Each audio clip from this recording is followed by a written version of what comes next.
जय जिनेंद्र। मैं थोड़ा दो चीज़ों के ऊपर बताना चाहूँगा आदिनाथ भगवान के बारे में। एक तो मुझे कैसे आदिनाथ भगवान के प्रति भक्ति हुई, और दूसरा कि उनके प्रति ही भक्ति क्यों मेरे को अच्छी लगती है। तो पहला, जब मैं थोड़ा सा जैन धर्म को समझना शुरू किया तो थोड़ा बाकी धर्मों के साथ भी तुलनात्मक अध्ययन किया, तो मैंने देखा कि जितने बाकी सब धर्म हैं वो जो भगवान को बताते हैं, इनमें किसी भी धर्म में ऐसा भगवान नहीं है जो कि धरती पर हो और धरती पर होकर के उसने अपनी सारी शक्तियों को प्रकट किया हो, लोगों ने देखा हो। जैसे तीर्थंकर भगवान हैं, समोषण में हैं तो समोषण में सब कोई उनके सर्वज्ञत्व को देख सकते हैं, उनसे प्रश्न पूछ सकते हैं। मगर जो बाकी धर्म है वो या तो उनके पुत्र धरती पर आए या अवतरित होकर के कुछ कम शक्तियों के साथ धरती पर आए, या फिर उन्होंने किसी ऋषि मुनियों को उपदेश दे दिया और उनसे उपदेश फैला। मगर साक्षात प्रभु इस धरती पर हैं अपनी पूर्ण शक्तियों के साथ में, और आप उनसे प्रश्न पूछ सकते हैं, अपने कल्याण की बातें कर सकते हैं। ऐसे इस प्रकार से प्लेटफॉर्म पे समोशन जैसे एक प्लेटफॉर्म पे आए और सब कुछ बताया, उस प्रकार का किसी भी धर्म में नहीं पता पड़ता। और ये कपोल कल्पित भी नहीं है। बाकी धर्मों को देख के कभी कभी लगता है कि भैया कपोल कल्पित भी हो सकता है, स्कोप तो है। मगर यहाँ पर तो तीर्थंकर भगवान की परंपरा चली। 2324 साल पहले महावीर भगवान थे, तो महावीर भगवान ने भी इसी धरती पर आए और वो इतिहासकारों ने रिकॉर्ड किया। ऐसा नहीं कि वो कपोल कल्पित हो, लोगों ने जाके उनसे प्रश्न पूछे, उत्तर प्राप्त किए, भूत भविष्य वर्तमान चर्चा सबके बारे में बताया। कुछ धर्मों में भी भगवान को सर्वज्ञ बतलाया और इस धरती पर बतलाया। एक तो और भी धर्म है, मगर उसमें सर्वज्ञत्व इस प्रकार का नहीं है जिस प्रकार के तीर्थंकर भगवान का है, जहाँ कि उन्हें भूत भविष्य वर्तमान का पूरा सब कुछ कर लिया और जो भी प्रश्न उनसे पूछा जाए उस प्रश्न का उत्तर दिया। तो इसको देख करके मेरा बड़ा आदिनाथ भगवान के प्रति, तीर्थंकर प्रभु के प्रति भक्ति आई। दूसरा कि ये कि जो अपने को दुनिया में परेशानियाँ दिखाई देती हैं, सारे लोग सब के सब लोग वेदना से पीड़ित हैं, या तो कोई बीमारी से, या फिर घर पे कोई मर जाता है वगैरह, राग से पीड़ित हैं। क्योंकि राग जहाँ जहाँ है वहाँ जिस जिस वस्तु से हमें राग है, अगर वो वस्तु को कुछ परेशानी होती है तो हमें दुख होता है। तो जब राग है हम वल्नरेबल हो जाते हैं दुख के लिए। तो ये, और साथ में शारीरिक दुख जो है, भूख और प्यास, चाहे आप ये नोबेल प्राइज़ विनर हो, अमेरिका का प्रधानमंत्री हो, मेरे राष्ट्रपति हो अमेरिका का और कोई भी हो, उन सब में इस तरह के सबके सब रोग तो दिखाई देते ही हैं। भूख प्यास, राग द्वेष इत्यादि बीमारियां वगैरह, घर परिवार संबंधी परेशानियां। मगर ये तीर्थंकर भगवान ऐसे हैं जिन्होंने इन सब के सब परेशानियों को जीत लिया और परम आनंद में स्थित हैं।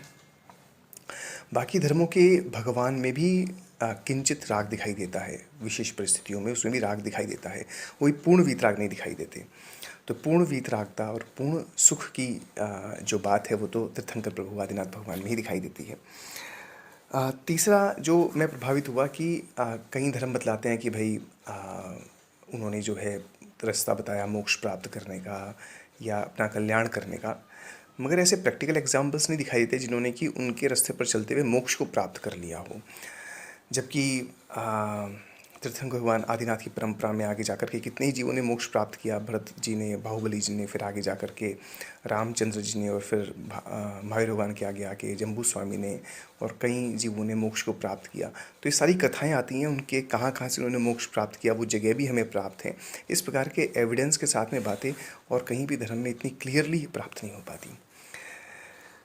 फिर एक भक्ति के बारे में, भक्ति के बारे में कुछ लोग मेरे को पहले बोलते थे कि भाई देखो, जो बाकी धर्म के भगवान हैं उनके पास भक्ति करने में तो बड़ा उत्साह आता है, क्योंकि वो तो दुनिया को चलाते हैं, दुनिया को सब कुछ करते हैं।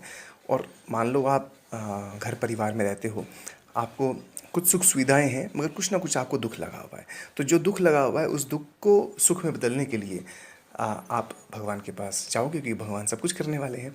मगर आपके भगवान तो वीतरागी हैं। वीतरागी तो कुछ लेना और देना नहीं है, और लेना देना नहीं है, तो उनके प्रति भक्ति की वास्तविकता में कैसे आपके अंदर उत्साह आ पाएगा। तो शुरू में मेरे को बड़ा प्रश्न उठा कि ये क्या क्या तरीका है, फिर मगर बाद में जब समझ में आई बात तो बड़ा अच्छा लगा।